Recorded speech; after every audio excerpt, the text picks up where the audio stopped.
on s'est intéressé au niveau d'organisation d'une plante aquatique qui est l'élodée. L'observation à l'œil nu de cette plante montre qu'elle mesure à peu près une dizaine de centimètres. Cette élodée est constituée de feuilles.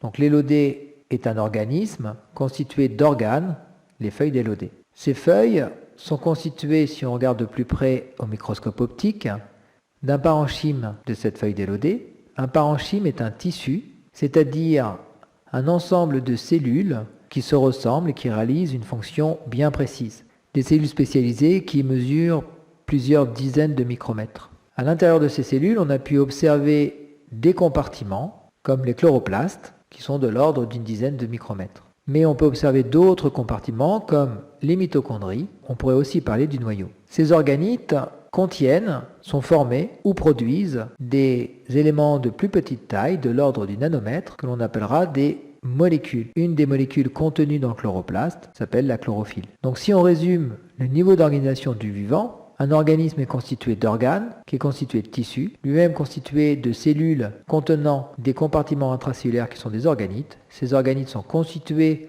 ou contiennent ou produisent des molécules.